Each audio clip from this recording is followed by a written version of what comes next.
So what's Heartstopper? If you're here, you probably already know what it is. Essentially, it's a coming-of-age romance story that was originally a graphic novel written by Alice Oseman. It stars two British schoolboys, Nick and Charlie's unlikely relationship. While the show may not feature the most complex plot, it has a heartwarming chemistry between the two leads, as well as thoughts on sexuality in the modern world. Heartstopper is not perfect though.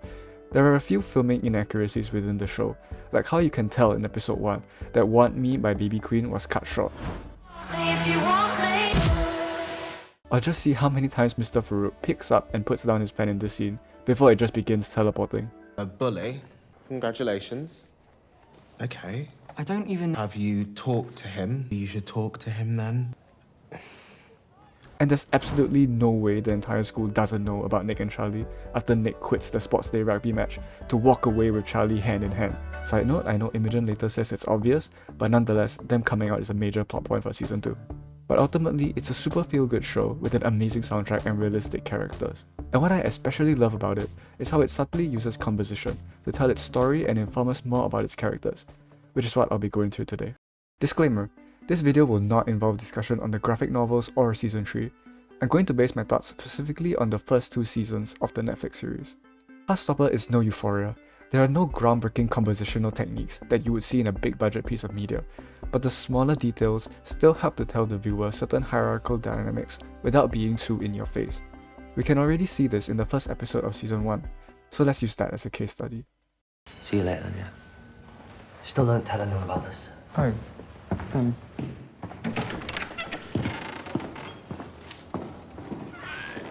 Bye.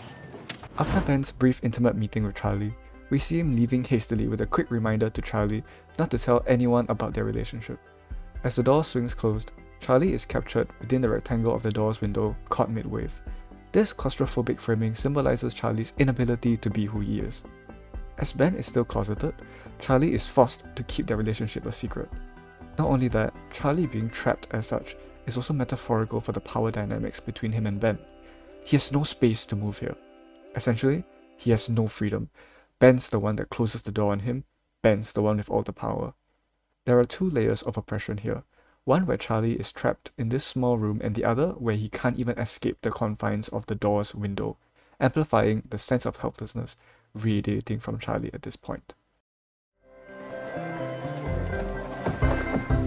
Hi. After Nick and Charlie meet, there's a scene where the boys bump into each other while both try to squeeze through the door to their form room. What does it do? It calls back to Charlie being stuck in that tight room with that repeated imagery of doorways and being trapped. Now though, with the addition of Nick, Charlie can no longer fit into such rigid spaces. Symbolically, it seems like Nick's introduction into Charlie's life has freed him from such limiting confines. In the next episode, Charlie sees that Ben has been cheating on him, openly having a girlfriend. So, Charlie refuses to meet him anymore. Enraged, Ben demands to talk with Charlie. When Charlie finally relents and paces down the hallway to their usual meeting spot, Ben's figure is briefly captured within the window to the school library entrance. This scene takes place after Charlie and Nick have bonded, and Charlie has developed a distaste for Ben. Hence, while Charlie has liberated himself, Ben is still closeted and trapped. There is a role reversal here that Ben attempts to pull back into his control by forcing Charlie into the tight space with him. While on the topic of Ben, composition informs us about his standing with our main leads too. When Charlie sees him kissing his girlfriend, the camera pans to the left away from Nick.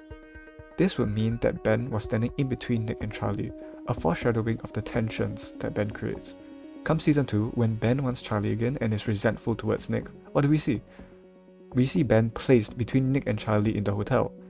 In the end though, Ben is unsuccessful in driving that rift between Nick and Charlie, and the two stand a united front against him in their final encounter. The use of division also informs us about character relationships or established factions.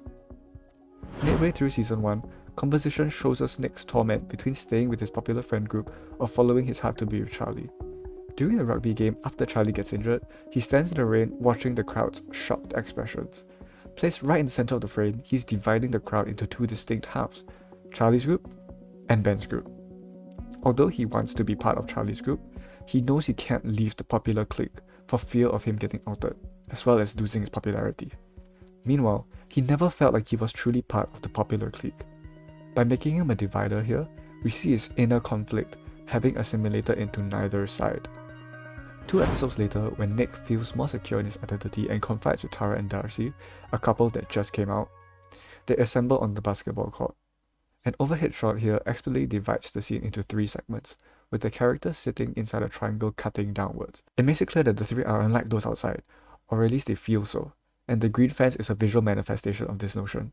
The overhead shot thins the divider such that the distance between the characters and the passers-by outside seems minimal, yet the characters are separated nonetheless. This leads us to think about what the 3 may feel about their places in the world, slightly separated from the outside. Now let's take a look at the use of height in the show. Height highlights Charlie's state of mind throughout the first season. Look at this shot in the corner of the art room. This is near the start of the season where Charlie feels bogged down by Ben. He's feeling the worst about himself and that he doesn't deserve love. These illustrated roots creeping outwards suggest another form of being trapped, like he's so used to this pitiful position that he has grown accustomed to it, now disinclined to move. The top-down angle reinforces this. We are looking down on him, so he's as close to the ground as he can possibly get. Then we dig deeper into this imagery of ascent and descent. In episode 4, when Nick first comes up to Charlie, the 2 are seen walking up Charlie's stairs. However, in episode 7, when the 2 must endure the homophobia of Nick's friends, they go down the escalator into the cinema. We see height associated with identity tensions, with mental state, and anxiety and confidence. All this communicated to us just by seeing what direction our characters physically move toward. Now let's talk about Nick, specifically how Nick physically lifts Charlie up. In the finales of both seasons, almost like a final hurrah, we see Nick raise Charlie up twice, once at the beach on their first date, and the second at Nick's house after the party.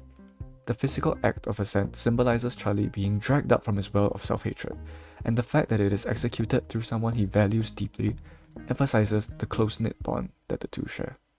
There's a distinct contrast now between Charlie glued to the art room's roots and Charlie standing and looking towards Nick during Truam's sports day at the end of season 1.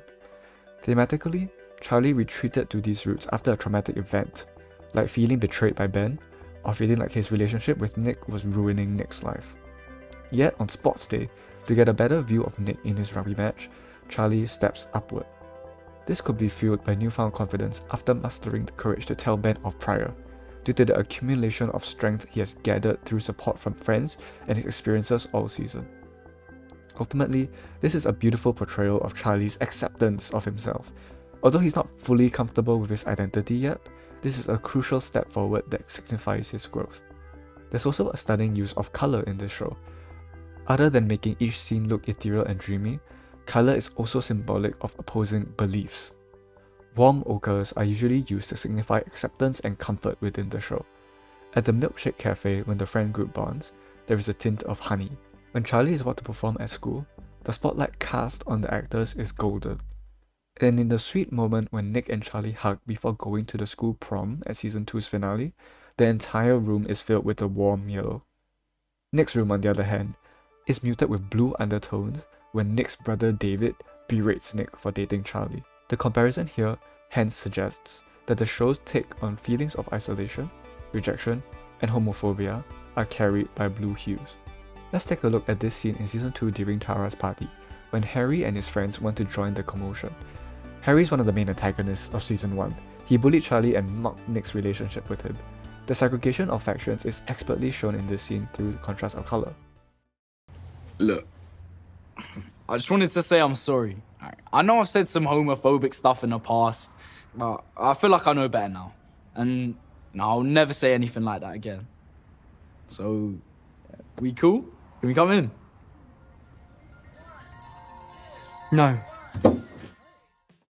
He's doused in the cobalt blue of the hotel lobby, while the characters inside Tara's room are filled with warmth and vibrance.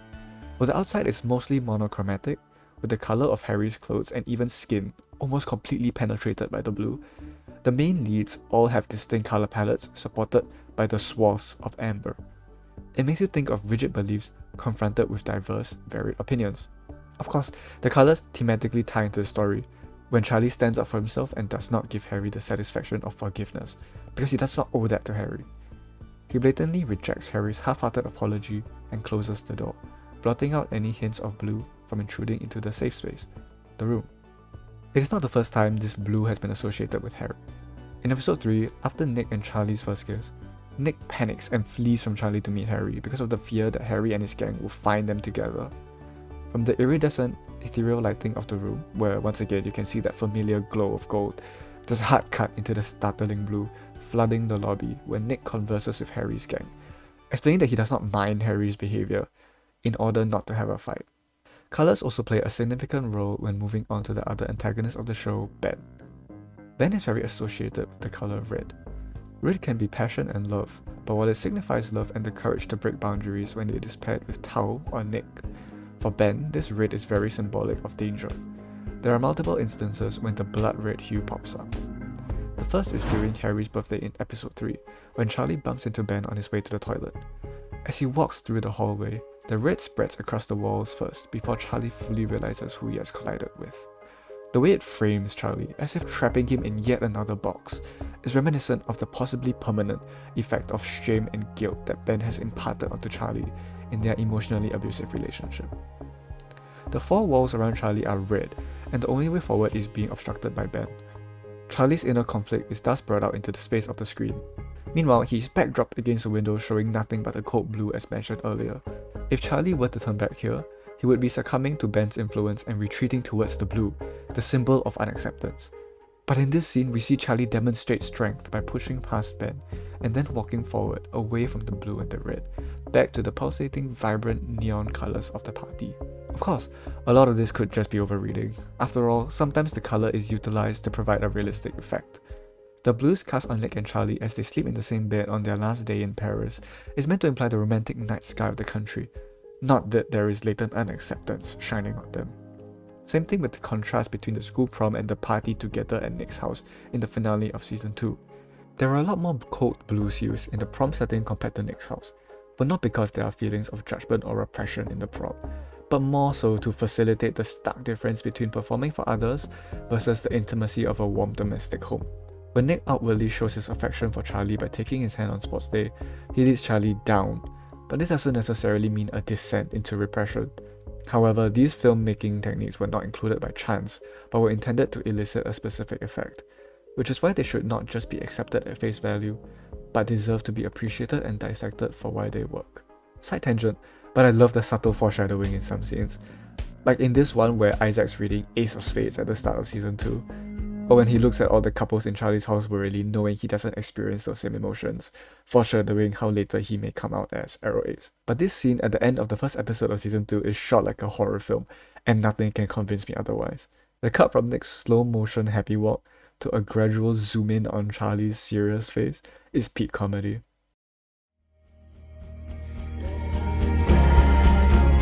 I can protect him. I can make sure that he never feels pressured, stressed, scared.